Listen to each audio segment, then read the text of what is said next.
जय माता दी, जय माँ काली। व्हाट्सएप पर मैसेज आया था कि गुरुजी सिद्धि विद्या और महाविद्या क्या होती है और कैसे पता चलेगा कि हमारी साधना ठीक चल रही है कि नहीं चल रही है। और एक मेरे शिष्य ने बताया कि एक बच्चे ने कमेंट भी कर रखा था कि आप जो है कृपया डेली वीडियो बनाया करें। तो हाँ, बिल्कुल मैं डेली वीडियो बनाने की कोशिश करूँगा। कई बार क्या होता है, जो मुझे खुद भी साधना में रहना पड़ता है, जिस कारण क्या है, मंत्र जप करना होता है तो समय नहीं निकल पाता मेरे पास इतना कि मैं वीडियो बना सकूं डेली। पर मैं कोशिश ज़रूर करूंगा कि समय निकाल सकूं। तो आज का टॉपिक जो है सिद्धि विद्या महाविद्या क्या होती है। देखो, सिद्धि क्या होती है पहले ये जान लो। जब आप कोई मंत्र जप करते हो ना, तो उस मंत्र की सिद्धि के जरिए जो है आप कई प्रकार की जो साधनाएं हैं उससे संबंधित जो है शक्तियों को सिद्ध करने की कोशिश करते हो। जैसे हो गए परी होगी, यक्षिणी होगी, अप्सरा होगी, भूत हो गए, प्रेत हो गए, बेताल हो गए, जिन्न हो गए। अब ये सिद्ध क्यों होते हैं? क्योंकि ये मंत्र के अधीन होते हैं, ठीक है ना। ये मंत्र के अधीन होते हैं तो सिद्धि मंत्र की होती है। हमेशा मंत्र की सिद्धि होती है ना जब, तब ये उस मंत्र के अधीन होते हैं, तब ये वचन देने आते हैं। तो मंत्र सिद्धि ये होती है। अब विद्या क्या होती है वो जान लो। विद्या का मतलब है कि भाई जब आप इन मंत्र सिद्धियों से ऊपर उठते हो, ठीक है ना, इन मंत्र सिद्धियों से ऊपर उठते हो और किसी दैविक शक्ति के जो है साधना करते हो, तो उसकी जो है एक शक्ति है जो आपको प्राप्त हो जाएगी, जो आपके पास 24 घंटे के लिए बंध जाएगी और उसके संबंधित सिद्धियां आपको प्राप्त हो जाएंगी। जैसे एग्जांपल दे देता हूं आपको एक। जैसे समझ लो कि आपने कोई तारा महाविद्या जो है वो सिद्ध करने की कोशिश की है। उसमें क्या होगा, उसमें जो है तारा महाविद्या जब सिद्ध होगी तो उसमें जो है माता की सेविका आपको प्राप्त होगी, ठीक है ना। और वो जो है आपको अपनी भी सिद्धि प्रदान करेगी और साथ में उसके अधीनस्थ जो सिद्धियां होगी वो भी आपको प्राप्त होंगी। जैसे समझ लीजिए कि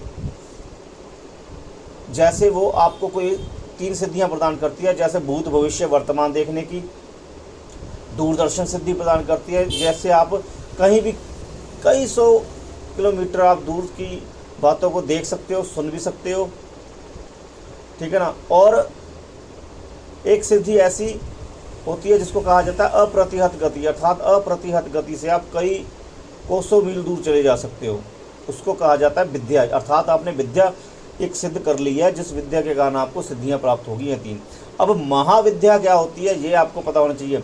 विद्या से ऊपर आती है महाविद्या। महाविद्या उसको सिद्ध होती है जो व्यक्ति जो है एक दैविक शक्ति के प्रति पूर्ण समर्पित होता है। जैसे बजरंगबली के, जैसे जिसे मैं आसान भाषा में बताऊं तो उसे कहते हैं भक्ति। भक्ति कैसे, जब कोई बजरंगबली बाबा को भज रहा है, जप रहा है, तो वो उसकी सेवा में लीन है, उनके मंत्र में लीन है और इधर उधर कहीं भी नहीं जा रहा वो। तो जब उसको भाई साधना सिद्ध होगी ना बजरंगबली बाबा जी की, तो वो महाविद्या सिद्ध होगी, क्योंकि बजरंगबली की तरफ ही उनका पूरा ध्यान है। और बाबा जब प्रसन्न होंगे तो भाई उसको ही विद्या बना देंगे। बात समझ रहे हो? अब जैसे मैं समझाता हूँ कि अब अगर आप कोई साधना करते हो तो उसका सेवक या सेविका आपको मिलेगी, ठीक है ना। और अब जब आप एक देवी देवता के चरणों में लगे हुए हो तो भाई आपको कोई सेवी सेविका की जरूरत नहीं पड़ेगी, आप खुद ही उनके सेवक बन गए, आप खुद ही शक्ति बन जाते हो। अर्थात आप सेवक से शक्ति में परिवर्तित हो जाते हो। आपके पास जो सेविका के पास शक्तियाँ होगी वो सभी शक्तियाँ आपके पास ही आ गई। प्रभु की तरफ से आपको कई प्रकार की सिद्धियाँ प्राप्त होती है जिनका वर्णन नहीं किया जा सकता। जब कोई भक्त और परमात्मा का जो है रिश्ता बनता है ना प्रेम का, तब उनसे जो उनको उपहार मिलते हैं ना, प्रेम भाव में जो सिद्धियाँ मिलती है भाई, वो उनकी गिनती नहीं की जा सकती। उस व्यक्ति की जो है सीमा ही नहीं होती शक्ति की। और ऐसा जब साधक हो के ऊपर उसके प्रभु की, उसके परमात्मा की या उसके इष्ट की कृपा जब हो जाती है तो भाई वो शक्ति बन जाता है। तब उसे कहा जाता है इसने महाविद्या सिद्ध कर रखी है। और इन महाविद्याओं में 10 महाविद्या भी आती है। 10 महाविद्या में आपने कई बार सुना होगा, कोई कहता है कि भाई वो तो माता बगलामुखी का भक्त है, पुजारी है, भाई वो माता छिन्नमस्तिका का पुजारी है, भाई वो माता काली का पुजारी है, माता काली का भक्त है, भाई वो बजरंगबली बाबा का भक्त है, वो भैरव बाबा जी के भक्त है।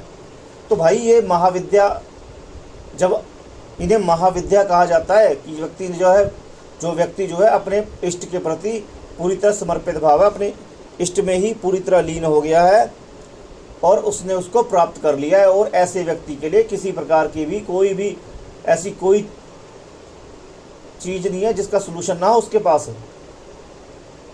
उसके पास हर चीज़ का सलूशन होता है। अब वो उसके ऊपर डिपेंड करता है कि भाई वो करेगा कि नहीं करेगा सलूशन, ठीक है ना। वो तो अपने परमात्मा में इस तरह से लीन होता है कि उसको सभी प्रकार की सिद्धियां ऐसे प्राप्त हो जाती है। और महाविद्या नामक जो एक उच्च कोटि का शब्द है वो उसको सिद्ध हो जाता है, वो खुद शक्ति बन जाता है एक, ठीक है ना। महाविद्या इसको कहती है। अब कैसे पता चलेगा कि आपकी साधना ठीक चल रही है कि नहीं चल रही है? देखिए, जब भी कोई आप मंत्र जप करते हो ना तो उसके 2 महीने के बाद 3 महीने के बाद जो है, जो उसके गुरु ने उसको दीक्षा दी होती है वो सिद्ध होना शुरू हो जाती है दीक्षा। वो कैसे, मैं बताता हूँ आपको।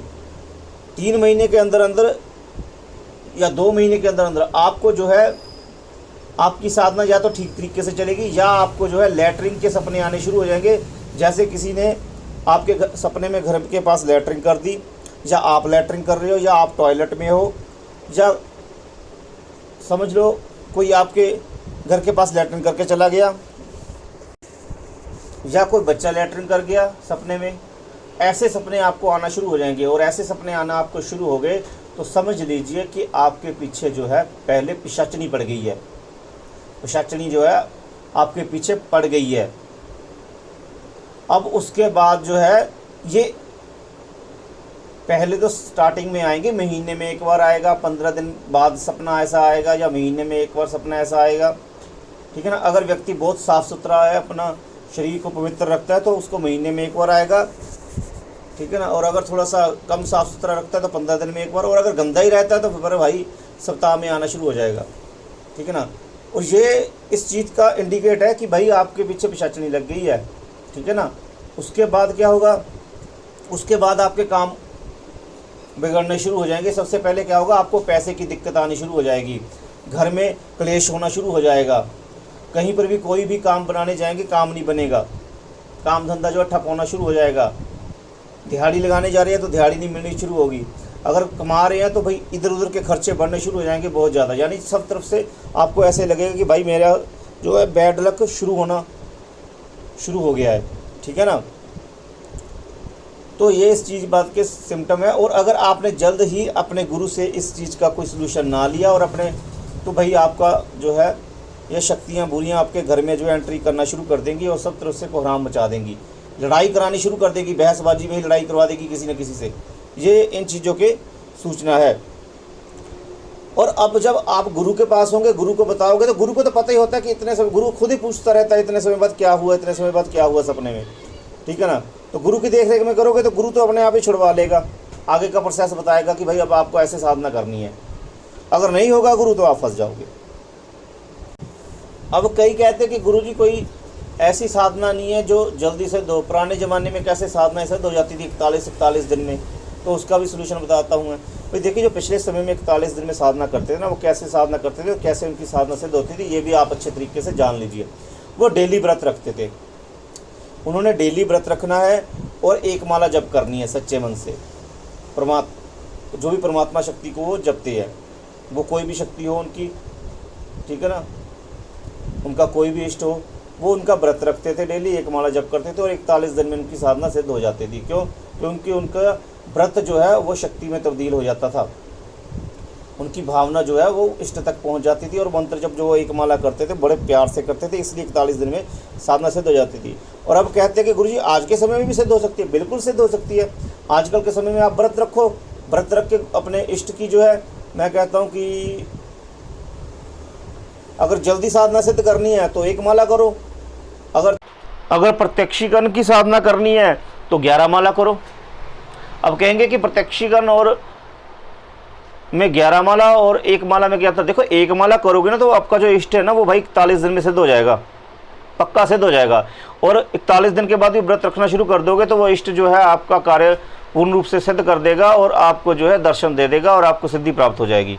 ये है प्रेम पूर्वक सिद्धि प्राप्त करने की कोशिश। अब 11 माला जब करोगे, 11 माला में मतलब है कि आपको सिद्धि करनी है, आपको वचन ले रहे हैं, आपको जो है अपना स्वार्थ सिद्धि करनी है तो 11 माला करनी पड़ती है। स्वार्थ सिद्धि में इसको पता चल जाता है कि भाई इसने ज़बरदस्ती कर रहा है सिद्धि प्राप्त करने के लिए, और ज़बरदस्ती सिद्धि प्राप्त करने का दम है तो 11 माला करो, व्रत रख के करो तो सिद्धि प्राप्त होगी और परीक्षा भी होगी।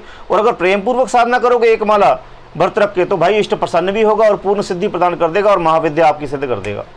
ठीक है ना? तो ऐसे साधना कीजिए। बाकी कह रहे कि गुरुजी वीडियो में और साधनाएं नहीं दे रहे, तो साधना देंगे, जल्दी देंगे, वीडियो जल्दी अपलोड करता रहूँगा। ठीक है ना? गुरु की देखरेख में साधना कीजिए, बिना गुरु की देखरेख में साधना मत कीजिए। जय माता दी।